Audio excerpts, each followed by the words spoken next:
Hello everyone, welcome to the channel. Hope you're having a fantastic day. So today, we start with the mods. Yes, first official mod to the KRX, and what's it going to be? Well, right here, XTC Turn Signal Kit. Now this is a little bit different than the one I got in the Pioneer over there. This is the self-canceling turn signal kit. This wasn't available when I did the Pioneer. So let's go ahead, let's open this thing up and see what comes in the box. Let's get it open up. So, we've got switches right there with a nice water-tight connector. It even tells you. We've got our front lights and horn. We've got, looks like the tail lights. This is where you unplug the factory tail light, plug this in, and then you run this harness up to the brain. We've got the power, and then the brain. And just for comparison on how big this thing is, let's grab one of those switches. The old style is not solid state like this. So there's your switch for your dash, if you're familiar with the size of a rocker switch. It's about that width, 1.5 times long, so pretty slick. Comes with your horn, your zip ties and mounting bolts, self-tapping screw, some dielectric grease, a sticker, and instructions. So for those of you wondering why they go with the XTC kit over the other kits, you know, there's the, I think it's Ryco, where it has the turn signal stock and all that stuff. Couple reasons. One, I like the XTC because it plugs right into the factory wiring harness. You unplug your taillights, you plug it in. There's no splicing of anything in the wires. Number two, the front is the only part we have to drill into your machine, and it's LEDs. So the kit comes standard with just two, right and the left. Well, if you want to add the three, like I did on the Pioneer, you can call the company and order the extra kit. They send you 4 more LEDs, and they send you the Y harness to attach them all. Remember, LEDs don't take much amperage at all. So what I did is I ordered some stuff off eBay so I can make my own. Went down to the local hardware store, got some butt connectors for like 99 cents, and I'll make my own little harness and add 2 more lights on each side if I choose. Or I've seen it to where people will just unplug these and make their own LED light. You know, people put the strips around the headlights, all kinds of fun stuff. That's also an option for this kit. You just unplug it. Again, it's a bullet connector, and do it again. So let's go ahead and start with the install. So the first thing we're going to do to get this installed is we're going to take these 2 screws out because we got to get this center console out. So this is where that number 3 screwdriver comes in real handy.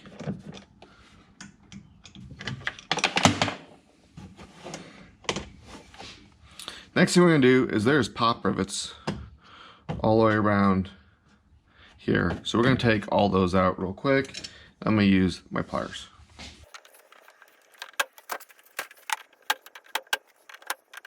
So we've removed those screws. I have these pop rivets out on both sides. There's another screw here that we got to remove.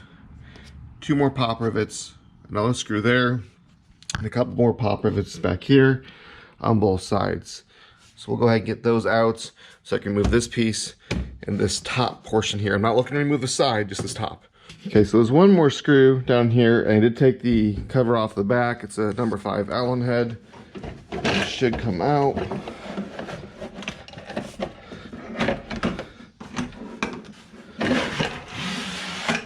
So that is that. We'll set that aside. So I had one more piece to take out of the center, and that was this upper dash part. Let me show you what that involves. There is 2 push pins there. There's 2 push pins inside here, and then 2 more right there. And then you just need to unplug your 2 connectors. The green one is your low power mode, so push that in. And this one is your 4-wheel drive and diff lock. And you push that bottom piece out. Here's the front of your vehicle, and here is the frame. The instructions say to take your self-tapping screw and mount the brain right there. That way you can run all your wires up here, and that's the central point. So let's go ahead and get that done. So there it is right there, a self-tapping screw screwed in so I can zip tie it. I put it kind of on the same angle as this factory harness. So the next thing we're going to do is we're going to take this harness right here. Now you're going to actually disconnect it from the longer harness, and we'll set this aside. And we're just gonna need this smaller harness. This harness, we're gonna take the zip ties off. So now when we start with this one, we're gonna go ahead and get the end with the yellow wire, which is closest to the big connector. So you can see that. And this one has a green wire, this is yellow. This is the driver's side. So what we'll do is we'll go underneath here, we're gonna go ahead and plug them in. So here is the back of your brake light. Let me show you something else real quick. Right here, taped down right here is your accessory wires. The XTC kit for the Kawasaki KRX 1000 does not come with a license plate light because Kawasaki puts these here. So I'm going to use these for the license plate light, but you can also use these for like a whip mount. So what you're going to do is you're going to squeeze, unplug.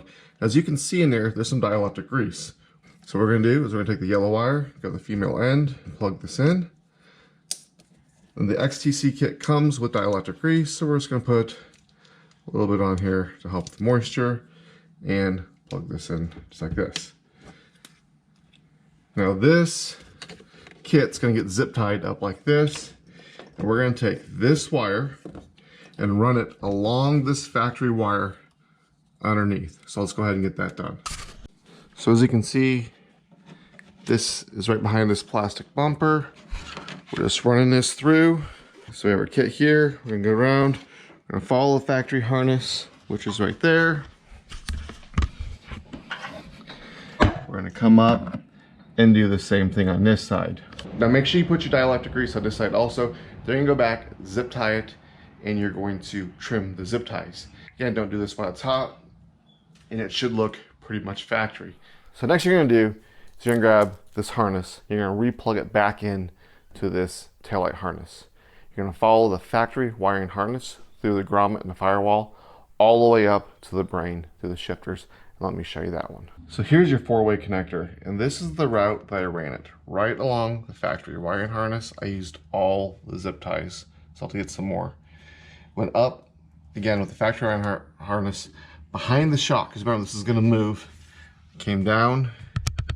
If you didn't know, there's a grommet right here where I ran the wire. So coming from inside the vehicle, here's my wire right there. Ran it along, right pretty much with all the other wires through, making sure to keep it out of the way. It's right here. And then I went up with this main harness and popped out there. So you have, there's at least 4 more feet of harness. So once you get to this point, go ahead and coil up any extra that you may have, if you have any like me, and then we're gonna put some dielectric grease and we're going to plug it into the brain. So next thing you do is we're going to install the front turn signals.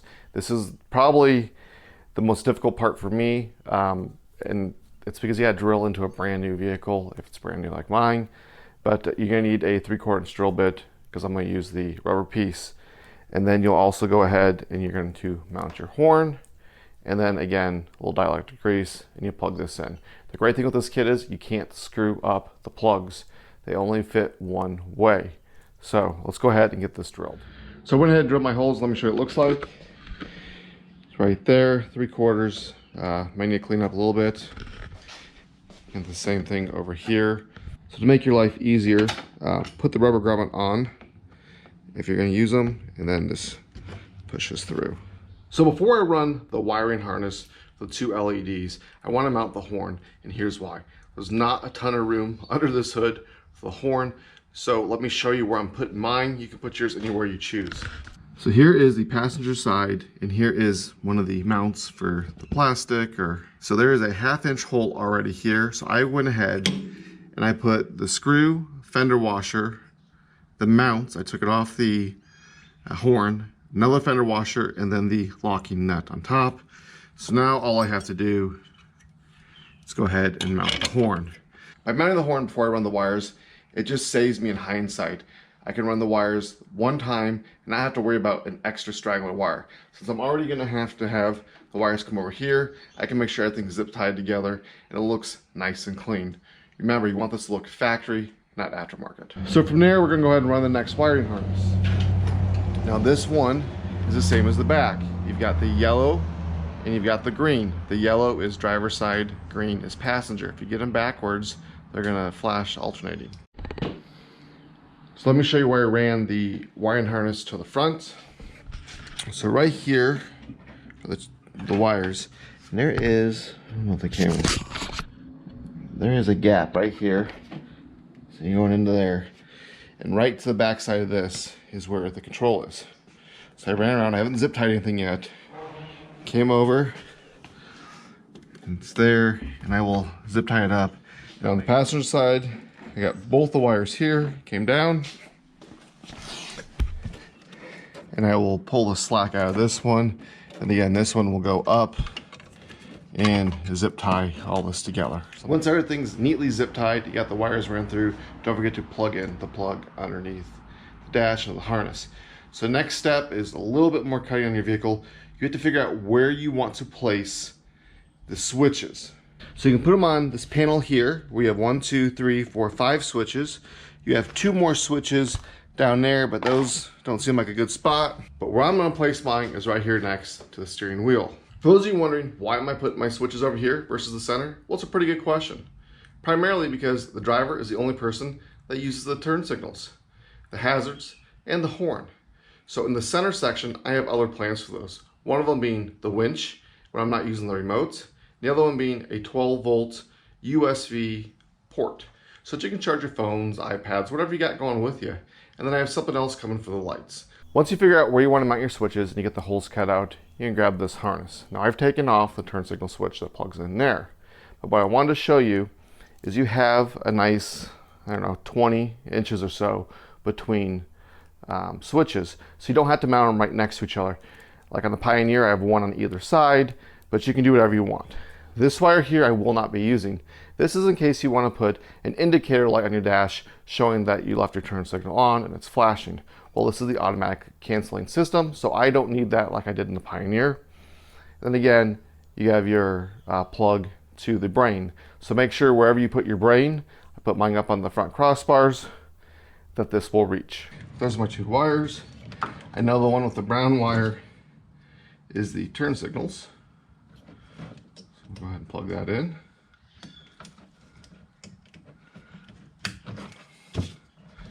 And then the horn is the other one. Now, before I push these all the way in, I want to make sure I test everything so that if I have to remove it, it's a lot easier. I'll go ahead and run this wire back up through the dash and plug it into the brain. The last thing we have to do before we can test this out is, well, give the unit power. So here is your fuse, in case you're wondering. It is a fuse system. And then there is that power block right underneath the dash. I'll show you that. And again, we just plug it in. So once we get this done, we can test all the lights, test the horn before we push the buttons in. Once everything works, let's do the reassembly real quick. All the wiring's in and zip tied up. Let me show you what it looks like. I just kind of bundled everything up. So it's zip tied to here, just the bundle, the brain's back there, and I have one more little bundle there, just so no noise is made. And then the last thing I need to do is just mount this right here, and I think I'm just going to put it right down there. So last part of this is just reassembly. It's reverse order. Don't forget the screws are all just a little bit different. So let's go ahead and get this assembled. Yes, I've already tested it, but I want to put it back together, and then I'll show you what it looks like. All right, let me go ahead and show you exactly how this works. My switches are over here. I got the key on, the engine is not running. So if you hit the hazard button, the hazards will stay on until you click it again to turn it off. The horn, well, that's the horn. The turn signals, if you hit this turn signal here, or the bottom one, for 1 second, it'll flash for approximately 8 seconds or 10 flashes. Hit it for 2 seconds or hold it down for 2, 1, 2. It'll flash for about 20 seconds or 30 flashes. And again, if you do it for 5 seconds holding it down, it'll flash for about 75 seconds or 110 flashes. So let me show you what it looks like with the hazards on, give you a nice walk around. So you got your nice tail lights, factory integrated. Come around, got one there, and again, I can add some more here or go up. Just make sure you look for what you're drilling, and one there. So if we turn that off, as you can see, this side is flashing and that side is not. There you have it. There's the XTC Turn Signal kit installed on a KRX 1000. It's a very simple kit to install, and I really like it. The main reason I chose this kit over the other kits is it uses the factory style plugs on the rear. They even include the dielectric grease to keep everything nice and watertight. All the connections they use are the weather pack connectors, which are nice and tight. So the only thing this kit doesn't include, which kind of bums me out, is the license plate light. All the other kits do it, but they chose not to because the Kawasaki has these factory wires here. The reason I get frustrated with it is, well, they charge the same amount. So instead of lowering the price, I know it's just a few extra dollars or even a few pennies on them for wiring, it would have been nice so I could utilize these wires for something like a lighted whip or whatnot when we go to the dunes. But I'll go ahead and I will run 2 wires to the license plate bracket. I haven't gotten that in yet, or I would have installed it today, but I'm still running my temporary plates.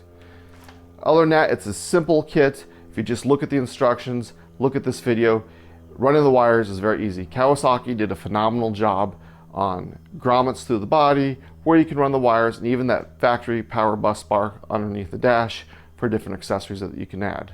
So if you have any tips or tricks for me as I'm learning with this new Kawasaki, let me know in the comments below. Like I said previously, I do read the comments. If you want to help me build this thing faster, go ahead and click that subscribe button. It doesn't cost you anything, but it really helps me out. So don't forget to like, share, subscribe, and until next time.